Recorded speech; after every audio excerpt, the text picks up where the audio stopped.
विद्युत धारा किसे कहते हैं ना, मैंने विद्युत प्रभाव बता रहे हैं, है ना। ये तो क्लास 10 का जो है ये टॉपिक है विद्युत चुंबकीय प्रभाव चैप्टर से, जिसमें क्वेश्चन आता है कि फ्लेमिंग का वाम हस्त नियम को लिखें और समझाइए। क्या है क्वेश्चन?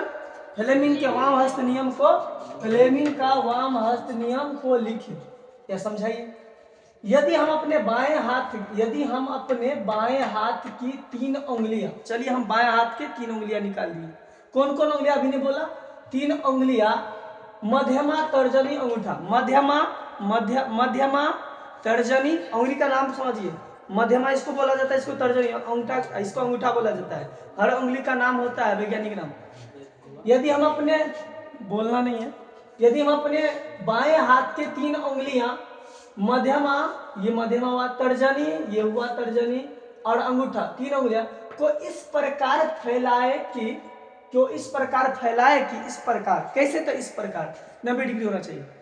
देखिए बुआ, देखिए इस प्रकार फैलाए कि तर्जनी चुंबकीय क्षेत्र की दिशा, तर्जनी कौन है? ये तर्जनी चुंबकीय क्षेत्र की दिशा, मध्यमा कौन है? ये मध्यमा धारा की दिशा को दर्शाती है तो अंगूठा बल की दिशा को दर्शाएगी। कुल मिलाकर के समझ गए?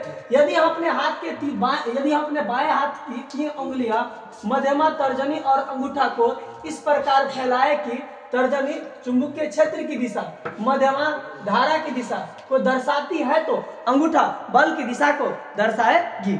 ठीक है या दर्शाती है? हो जाएगा? बोलिए तो एक बार। फ्लेमिंग के बारे में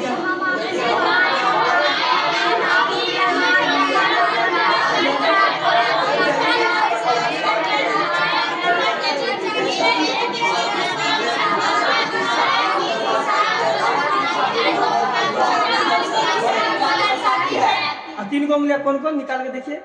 अब बोलिए, यदि हम अपने बाएं हाथ के 3 उंगली, यदि हम अपने बाएं हाथ के 3 उंगलियां, तर्जनी, मध्यमा, अंगूठा को इस प्रकार फैलाते हैं कि तर्जनी चुंबकीय क्षेत्र की दिशा,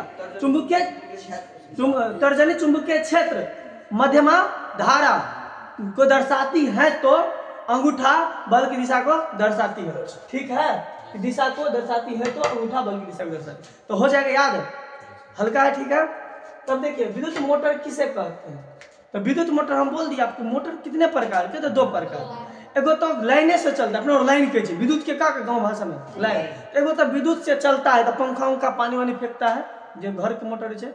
और एगो मोटर ऐसा होता है जिसको घुमाते हैं तब जाके जो लाइने देता है, जेना जनरेटर में क्या हम चलाते दम कला तो उसमें से लाइने निकलता है, में लाइन देते हैं तब चलता है। तो मोटर क्या प्रकार के?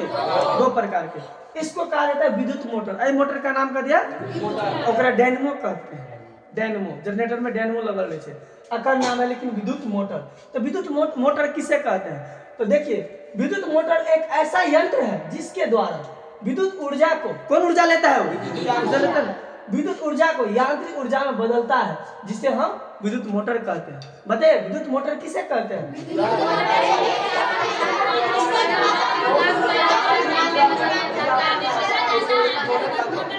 हो जाएगा, विद्युत मोटर भी समझ गए।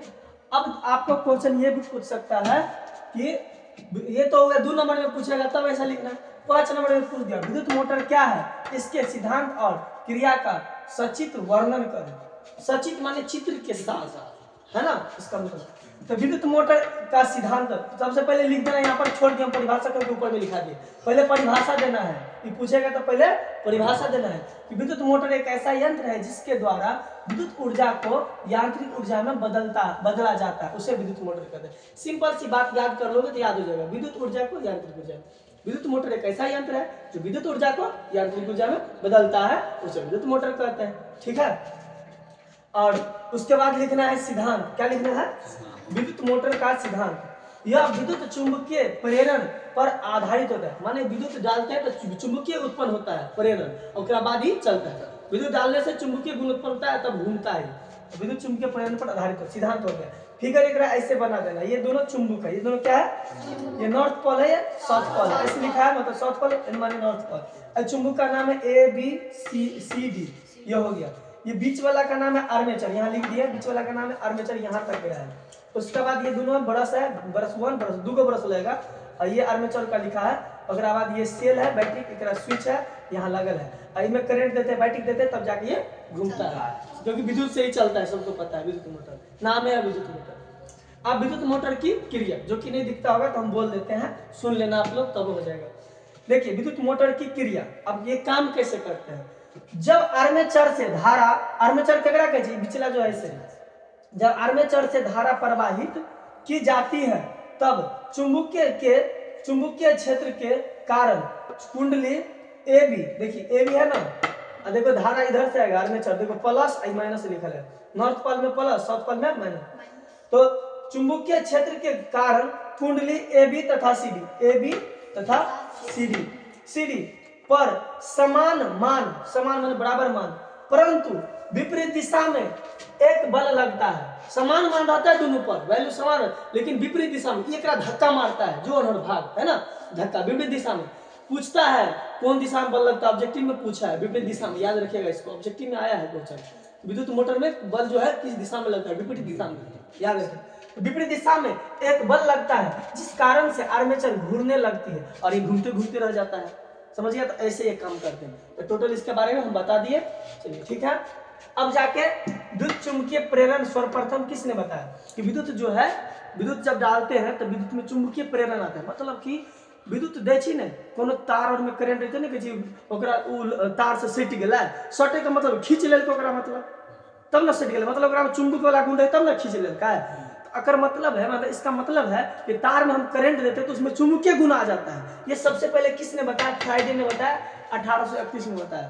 तब ना बड़का जो 33,000 बड़का पिलर वाला जो रहता है, तार रहता है, चौड़िए निकाल रहता है, खेते है ना, टावर जगह रहता है 33,000 वोल्ट, क्योंकि वो आदमी को खींच सकता है ना, बहुत ताकत, वो बहुत ऊपर, बहुत पावर होता है। 11,000 जितना रहता है सबको खेते होते दौड़ाया जाता है। गांव में रहता है 220 वोल्ट वाला रहता है, 250 वोल्ट, क्योंकि घर का उपकरण 220 वोल्ट पर चलता है, 220 वोल्ट पर, समझ गया। तो ये सब रहता है, और जितना ज्यादा वोल्टेज वाला तो गाँव से बाहर मतलब रहता है उसका, क्योंकि विद्युत धारा में कौन गुण रहता है, चुंबक वाला गुण रहता है। कौन गुण, तो उसी को कहते हैं विद्युत चुंबकीय प्रेरण। सर्वप्रथम किसने बताया, फ्राइडे ने बताया। ये कैसे बताया हम बताते हैं।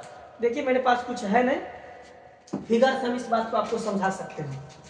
एक ऐसे कुंडली लिया गया है, चलो बना नहीं पा रहे का, हाँ चलिए ऐसे मोड़ देते हैं, ऐसे कुंडली लिया गया है, कैसे करें, चलिए ऐसे कुंडली ले लेते हैं। ये कुंडली हुआ, ठीक है, ये कुंडली हुआ, और इसके बीच जो है ना एक चुंबक का छड़ जो है, चुंबक, अरे यार बहुत लिखा ना, चुंबक का छड़ जो है, बार इसमें ऐसे डालोगे ना, ऐसे देख इसे निकालोगे तो कुछ विभव जैसे उत्पन्न होगा, है ना, कुछ करंट उत्पन्न करेगा। चुंबक छड़ में डालोगे, निकालोगे तो करंट उत्पन्न होगा। तो विद्युत चुंबकीय प्रेरण का सिद्धांत कौन बताया, फ्राइडे ने बताया। उसने बार ऐसे करके आपको बुक में सब फिगर दिया है, चुंबक प्रेरण में नीचे फिगर दिया होगा, उसमें छड़ दे के बार देखा होगा, तो ऐसे करंट उत्पन्न होता है। अब देखिए विद्युत चुंबकीय प्रेरण किसे कहते हैं, ये भी क्वेश्चन आता है।